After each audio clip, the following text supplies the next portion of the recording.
Hi, my name is Alexandria Ludian, and today I will be walking us through the corrective exercise continuum for iliotibial band syndrome, which is also known as runner's knee. Beginning with the static postural analysis, this foundational assessment is the basis for identifying muscle imbalances, and it also helps to unveil other problems affecting the kinetic chain. From the anterior view, there was evidence of flat feet, pronation distortion syndrome, and knee valgus. The pronation distortion syndrome is characterized by tibial and femoral adduction and internal rotation. The lateral view appeared to be normal, but the same discrepancies were found in the posterior view.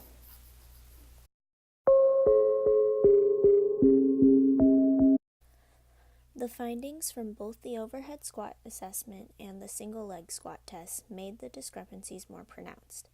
The flat feet may be a result of an overactive lateral gastrocnemius and tensor fasciae lata, and the knee valgus may be an indicator of an overactive adductor complex, tensor fasciae lata, and lateral gastrocnemius with weakness in the medial hamstrings and gluteus medius.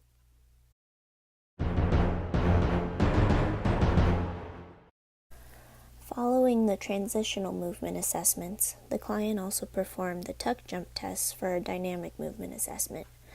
The observations from this assessment revealed knee valgus upon landing the jump. Also, the foot placement upon landing was wider than shoulder width, and the feet were not parallel.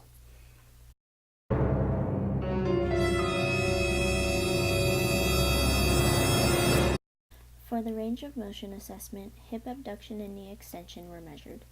Normal range of motion for hip abduction is 40 degrees and 0 degrees for knee extension. The client measured at about 18 degrees of hip abduction and 30 degrees short of knee extension.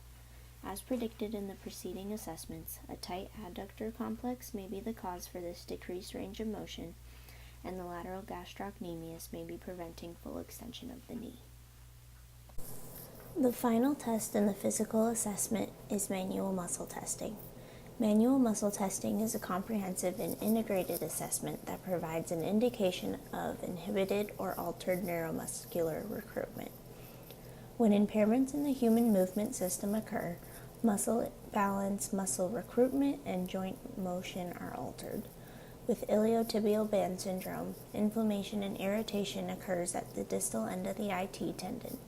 This is usually due to weakness of the gluteus medius and a synergistically dominant tensor fasciae lata. This muscle imbalance causes tension of the IT band and friction as it rubs over the lateral femoral condyle. As predicted with the previous physical assessments, weakness of the gluteus medius is displayed as the client is unable to engage the adductors to resist the examiner's force. On the 6-point scale for NASM, the client scored about a 3 for hip abduction. Going into the corrective exercise continuum, step 1 is inhibition.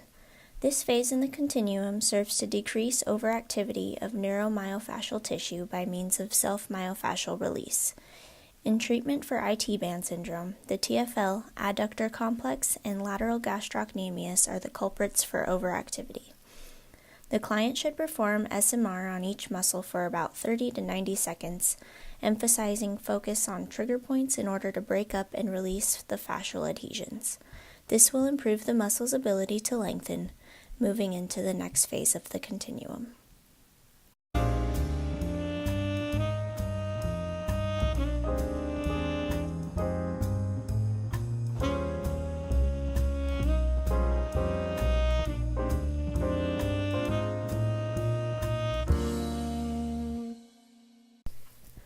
For the lengthening phase, the client performs static stretches to lengthen the tensor fasciae lata, adductor complex, and gastrocnemius.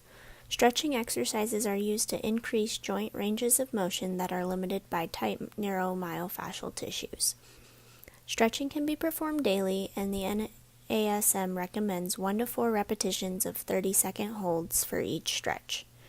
For the TFL stretch, the client performed a basic lunge and tucked his pelvis to stretch the TFL. This stretch was deepened by maintaining the same posture and adding a side bend.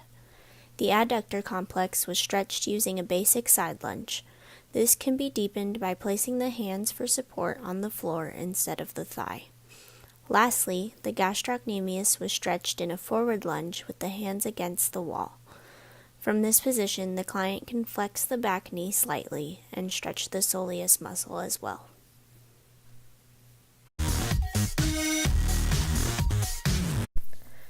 The activation phase of the corrective exercise continuum serves to stimulate and re-educate the underactive myofascial tissues. Looking back on the manual muscle test, we know that the client's gluteus medius is weak or underactive, so we can target, isolate, and strengthen this muscle in the activation phase. NASM recommends that isolated strength exercises are performed 3 to 5 days per week with 1 to 2 sets of 10 to 15 repetitions with a 2-second hold. The first exercise is standing hip abduction with a resistance band, and the second exercise also activates the gluteus medius but in a seated position.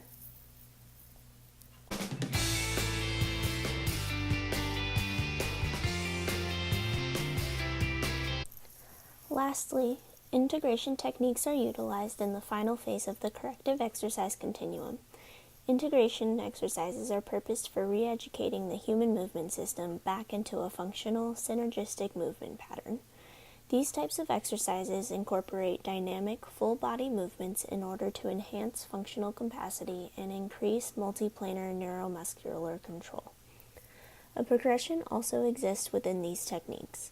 The first exercise is called a lateral monster walk. Intensity of this exercise can be increased with a resistance band around the thighs.